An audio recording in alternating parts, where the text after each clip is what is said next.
Fudeu, galera. Esse foi o comentário de Nicolas aí no post de Fredão. Estou aqui com o gráfico, vocês estão vendo na tela. Estou parafraseando, né? Mas parafraseando e reiterando realmente esse gráfico. Ele mostra algo que, como o próprio Fredão pontuou, não estava sendo esperado, nem por ele, nem pelos professores, nem por mim, nem por ninguém. A gente vê no gráfico, estou aqui na última tela, tá, dele, deixa eu botar lá para o começo, eu vou explicar todo esse gráfico aqui, mas a gente vê um aumento na faixa de acertos de 160 pontos, que não era esperada e que gera assim, alguma preocupação acerca do nível e do corte que a gente vai ver. Porque essa prova ela foi mais difícil, isso está muito claro. Ela foi mais difícil, mas aparentemente os candidatos estão com um nível mais alto e isso está gerando algo que a gente não esperava. Dentro do questionário que Fredão roda, que representa muito bem o que é o nível, o que é o corte, qual é a expectativa para o SISU. E aí vamos lá, porque isso vai gerar repercussões nos cortes das faculdades, especialmente porque no Nordeste a gente não vai ter mais bônus regional. Então você que é do Sudeste fez uma boa prova, mas talvez não tão boa para entrar no seu estado, vai ter muita opção no Nordeste para vir. Você que é do Nordeste naturalmente pode sofrer com isso, porque se você não tiver uma pontuação tão competitiva, você pode acabar não conseguindo vaga, num contexto que ano passado você conseguiria. Vamos fazer uma análise geral aqui, mas acho que o primeiro grande ponto é colocar todo mundo na página, porque pode ser que você não saiba nem o que eu estou falando, siga o canal da Amy e tenha caído aqui.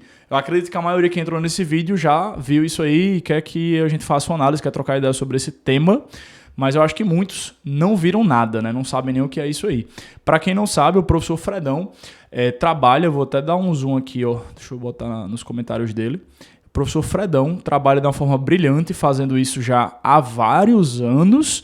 Ele comenta isso aqui, desde 2013 trabalha com o Enem, já é o 4º ano, eu acho, que ele faz a análise assim, com uma antecedência bem legal de como estão a faixa de acertos da turma, das TRIs também ele já faz essa análise logo no começo do ano, quando saem as TRIs, né, lá antes de sair o resultado final do SISU, trabalha com uma análise de microdados incrível, bizarra. Então, assim, é uma fonte altamente confiável.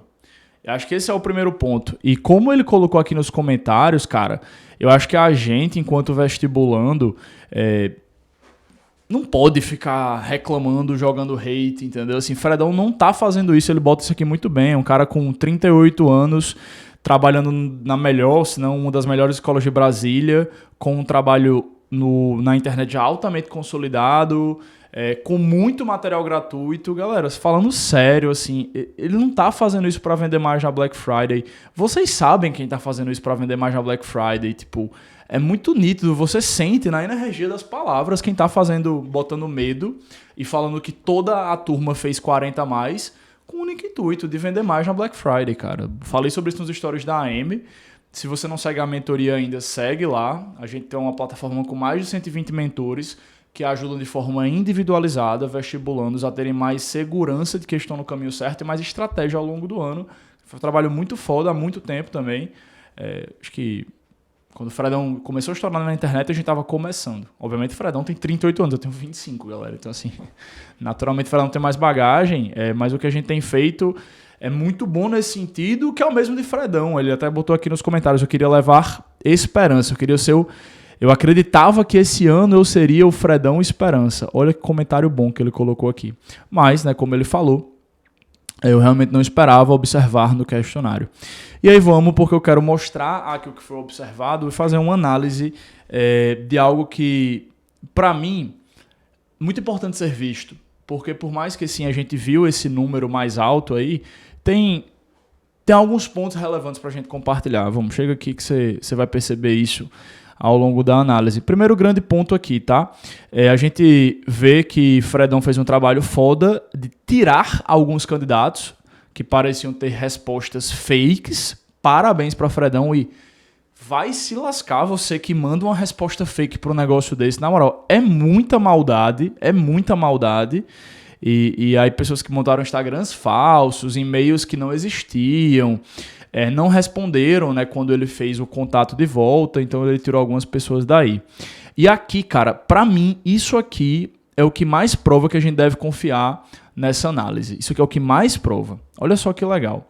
Ele mostra que ele roda esse questionário desde 2021, tá?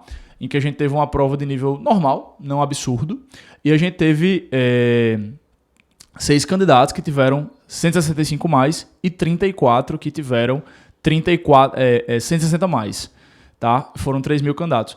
Aí perceba o que acontece. Em 2022 a gente teve bem mais candidatos, não chega a ser o dobro, nem quase o dobro, mas é um bom número a mais.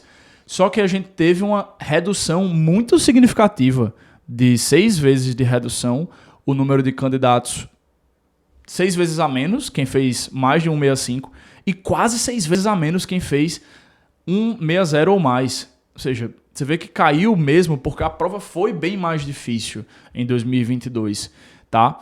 E aí a gente vê que em 2023 a prova veio mais fácil, né? E ano passado, quando o Fredão expôs esse gráfico, todo mundo, porra, você tá exagerando, você tá jogando medo na galera. Algumas pessoas falaram isso, né? É óbvio que a grande maioria, nem existe grande maioria, tá? Isso está errado no português.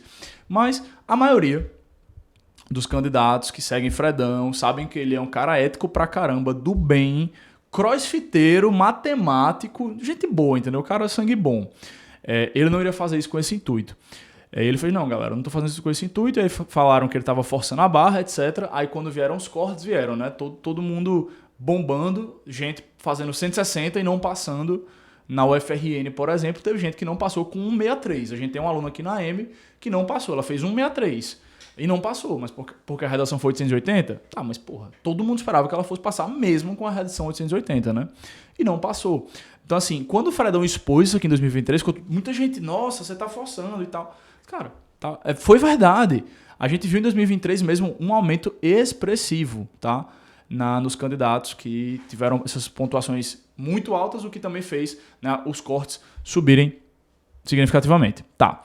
Só qual é o grande ponto aqui? O que a gente esperava, e Fredão falou que também esperava isso, todo mundo esperava, era, assim como de 21 para 22 a gente viu cair, porque a prova de 22 ela veio bem mais difícil que a prova de 2023, a gente esperava ver de 23 para 24 cair um pouquinho, porque a prova de 24 veio mais difícil que a de 23. Ok, todo mundo de acordo com isso. Beleza. Cara, aí vem pra cá que a gente vai ver o que de fato aconteceu. Você vê que aqui em 2021 teve a queda, mesmo com mais pessoas respondendo.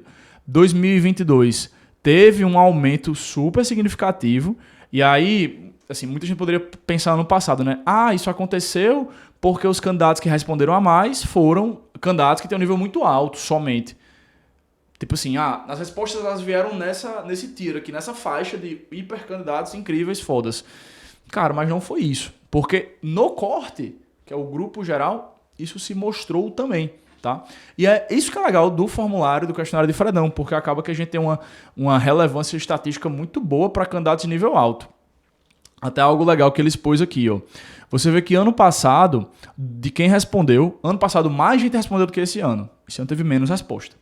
Mas a gente vê que o número de respondentes aqui, ano passado, o percentual caiu. Ano passado foi menor, no caso. Esse ano o percentual subiu de candidatos de ampla medicina, que são as notas mais altas de todas, né? Ampla medicina teve um percentual de resposta maior. E aí você vê que em valor absoluto foi quase a mesma coisa.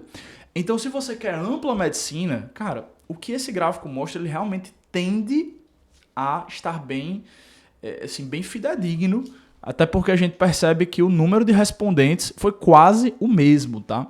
Então, cara, isso é relevante. Aí, bora lá, né? A gente esperava ver menos candidatos fazendo 165 mais, menos candidatos fazendo 160 mais, só que não, a gente viu mais candidatos fazendo 165 mais. Você vê que não foram tantos a mais, isso também é significativo. Assim, é como se a gente tivesse um aumento muito maior. A curva de Gauss aqui, ela tá ficando muito mais empurradinha aqui para essa turma do 160 mais. A gente não teve um aumento significativo nessa extremidade, foi um aumento bem pequeno. Mas, cara, olha isso aqui, muita gente. E aí quando a gente analisa, né, a turma só da ampla média, foram 46 e aqui a gente subiu para 61. Aqui foram 239, a gente subiu para 356, cara. Tipo, é um aumento pesado, é um aumento pesado. 155 mais, outro aumento pesado, quase 30%. Cara, assim, é muito impactante ver isso. E realmente mostra, o nível está assim mais alto, especialmente para a ampla medicina, o nível está assim mais alto.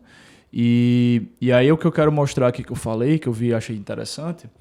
Aí, mais uma vez aqui analisando, né? Os grupos todos diminuíram, mas a menor diminuição foi aqui, ó, medicina ampla, foi uma diminuição de 1,5%, tipo, muito pouco significativa. Muito pouco significativa. Mas em todos os cortes, a gente viu o número aumentar, né? Um percentual da faixa de acertos aumentar.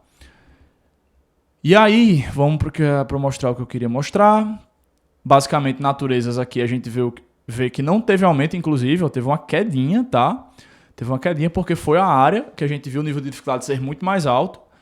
E aí é como se todo mundo tivesse compensado isso no resto. Então, todo mundo foi para a prova. Esse nível muito alto de candidatos foi para a prova melhor em todas as 3 áreas do que no ano passado e conseguiu aumentar o número de acertos nas provas que tiveram níveis parecidos. Já a natureza, o nível veio muito mais alto e, de fato, teve uma queda, mas uma queda muito pouco significativa, nitidamente compensada pelo aumento nas outras áreas. Certo? Cara, vamos lá.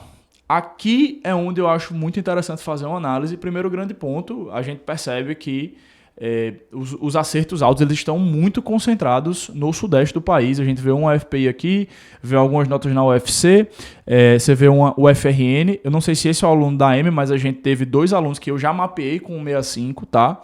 Um desses alunos é mentor nosso, inclusive, mas seguiu estudando e fez a prova, 165. Inclusive, caso isso aqui tenha sido do mentor, eu vou perguntar se ele respondeu o questionário de Fredão, eu não sei. A gente vai gravar um vídeo com ele, e você vai adorar ver essa história, muito boa essa história. Enfim, acho que vai poder agregar com a sua jornada, conhecer a história e como foi a preparação e como é que estava a cabeça de um mentor que fez ano passado e esse ano fez novamente e conseguiu subir ainda mais a pontuação. Ele já estava cursando, tá? Mas ele queria fazer a prova de novo, enfim. A gente vê um FPI, UFC, outro FRN aqui, ó, 165 também. Acabei de ver que teve mais essa outra. Qual é o ponto? Concentração muito grande para o Sudeste. Candidatos do altíssimo nível, concentrados muito mais no Sudeste do Brasil, o que é natural. E a gente vai vendo até aqui, ó, candidato 400 fechando com 159. Cara, sem dúvidas, o recorde de Fredão ele é muito bom para ver essa galera muito boa, a galera que está lá no topo. E aí a gente vê o que Fredão comenta aqui que é muito bom. O candidato 400 do ano passado teve 158 acertos. O desse ano teve 159. A gente esperava isso? Não. Esperava que o desse ano tivesse um pouquinho menos. Né? Um pouquinho menos. Porque a prova estava um pouquinho mais difícil. Aí ele teve um acerto a mais. Cara, isso é muito significativo. Agora, claro, esses candidatos eles estão no nível muito alto. A questão é que esse nível muito alto ele representa também quem vai estar um pouquinho mais abaixo, certo? Não tem para onde correr, não tem o que fazer. Essa é a verdade dos fatos. Uma análise que ele traz aqui no final, que eu acho muito boa, tá? É que isso no final dele não quer dizer absolutamente tudo, porque importa demais a sua redação, importa demais a sua TRI dentro da prova, importa demais. Esse caso é sensacional. O que Fredão faz é muito lindo, cara, porque assim, poucas coisas mostram tanta importância de saber fazer a prova, ter estratégia, quanto analisar os microdados. Um candidato fez 170 acertos e não passava para o UFRJ. Diga aí, cara, como é que você faz 170 acertos e não passa para a medicina no UFRJ? E tem vaga pra caramba. Enfim, claro que a concorrência também é muito alta, mas, cara, 170 acertos, pô, é bizarro. E ele passava para o UFMG. Outro candidato fez 160 acertos e passava para o UFRJ com uma considerável folga, porque a redação é peso 4, e ficava relativamente distante da UFMG. E as redações nem foram tão distantes, né? Só 40 pontos, mas isso significa muito nesse nível, certo? Com tudo isso visto, agora volta para cá, que eu quero dar minha palavra central aqui pra gente fechar o vídeo. Muita coisa, tá? Pra falar a verdade, sem pressa aí. Cara, seguinte, o candidato que tá lidando com o Enem para a medicina, ele tem que aceitar, sim, que a jornada tá muito pesada. Eu falo isso com algumas pessoas. É como se você tivesse uma lei de Malthus na aprovação para a medicina. O número de candidatos vai aumentar, né, de forma muito mais significativa do que o número de vagas. A lei de Malthus, para quem não lembra, lá na geografia, fala que a demanda por comida ia aumentar numa PG e a demanda e a produtividade do alimento, né, ia aumentar numa PA e o mundo ia morrer de fome em algum momento, ou enfim, cada vez mais pessoas morreriam de fome. Isso não foi o que aconteceu, né? Na alimentação a gente conseguiu melhorar muito a produtividade da agricultura, graças a Deus. Mas para a medicina, numa federal, a gente sim está percebendo nitidamente que rola uma espécie de lei de Malthus. Todo ano chegam muito mais candidatos, o número de vagas aumenta muito pouco. Cara, graças a Deus a gente vai ver agora, o FRN vai aumentar 20% o número de vagas. Isso é muito significativo. Mas isso não acontece com frequência. Então o meu ponto aqui é que a gente tem que aceitar que está muito difícil sim. É um processo que, exige muito da gente. E aí quando exige muito da gente... A construção da expectativa, a construção do plano que a gente vai criar para alcançar esse resultado, ela tem que ser feita diante dessa verdade, desses fatos. Porque você não tem controle se vai abrir mais vaga ou não, e se o nível dos candidatos vai diminuir ou não. Você não tem controle e a gente sabe que tende a aumentar. Então a única coisa que está no nosso controle enquanto candidato, cara, e não no nosso, eu também tenho que ser muito transparente aqui, me colocar no meu lugar de fala. Eu já passei, graças ao meu bom Deus, eu já consegui passar, eu passei num momento que não era isso que é hoje, era muito difícil já, muito difícil, mas hoje é muito mais difícil do que era. Ponto. Mas sendo difícil como é hoje, o que é que está no seu controle?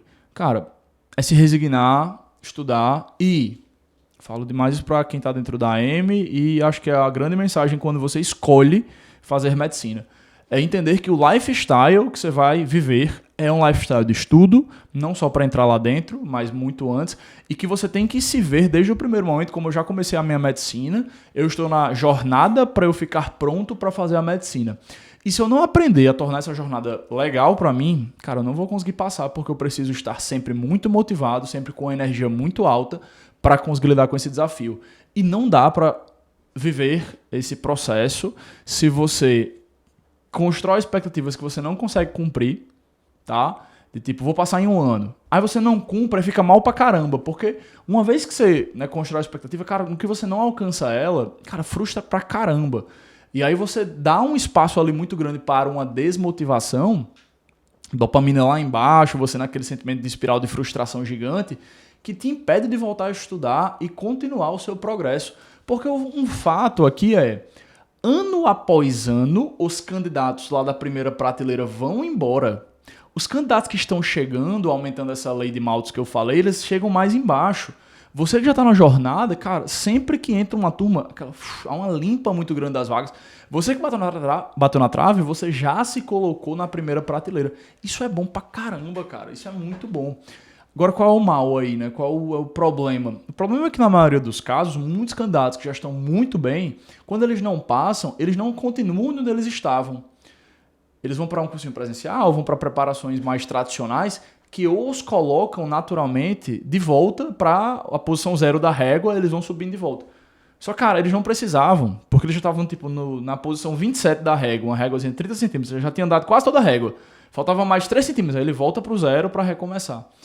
E aí é isso que você não pode fazer. Ao mesmo tempo, você precisa que o ambiente que você está inserido nos seus estudos mostre isso muito claramente para você. E para que você faça isso, cara, a preparação por simulado, é o que a gente bate na tecla, como uma ferramenta central, mas para que você vai ter muita aula, você vai fazer muita lista, você vai fazer muita correção de erro, mas o simulado é uma ferramenta que te mostra isso muito bem. Ah, Pedro, ano passado eu estudei muito bem, fiz muito simulado, eu evolui muito simulado, mas chegou no Enem eu fui muito mal. Tipo, minha evolução nos simulados não representou a minha nota no Enem, certo? Mas eu tenho muita segurança, eu faço a pergunta para você. Será que o seu Enem representou o quanto você sabe? Porque provavelmente não, você pode ter feito um Enem, você teve algum nervosismo, não conseguiu se estabilizar na prova e colocar o que você sabe.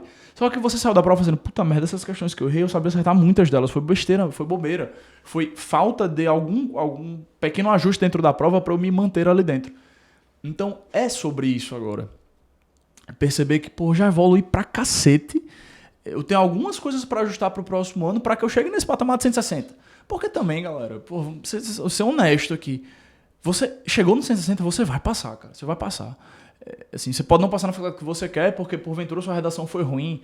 Mas vai ter faculdade que a redação é peso 1 e natureza vai ser peso 3. Foi, entendeu? Então, é um processo que sim, a concorrência está aumentando, está ficando mais difícil. mas também continua sendo um processo seu. Se você evoluir muito, você consegue. Agora, claro, galera, não adianta, assim, não tem vaga para todo mundo. Esse é um fato. E, cara, pra gente enquanto vestibulando, a pior coisa que a gente faz é ficar lidando com esse fato como se fosse uma grande injustiça do mundo e que a gente tem que ficar reclamando e reclamando porque o professor fez a prova e falou que as questões de biologia estavam no nível superior. Cara, entrar nessa tese da reclamação só vai piorar. Você pode estar vendo esse vídeo, sair puto comigo e botar pra descer em mim, dizendo que eu tô aqui, sei lá, sendo o que quer que seja aí. Mas eu tô tentando trabalhar aqui com você algo que é muito importante. Quando você começa esse processo de reclamação em relação à prova, você está abrindo um espaço mental muito confortável. Reclamar é muito confortável. Reclamar, cara, essa frase ela é um clichêzão. Eu escutei isso muito pequeno na escola. Tem um professor que adorava falar isso. Reclamar é clamar 2 vezes. 2 frases que eu escutei muito. Reclamar é clamar 2 vezes. E a outra que eu acho que é ainda melhor. Quando você reclama de algo, imagina você não poder mais lidar com aquilo. E aquele problema subir da sua vida. Sabe quando você reclama do Enem? Imagina o Enem sumir da sua vida. Ah, bom, Será que é bom? Quais seriam as situações que o Enem fugiria da sua vida? Talvez a situação que você não tivesse acesso à educação. Talvez a situação que você sofresse um acidente gravíssimo e não pudesse voltar a estudar por alguma razão.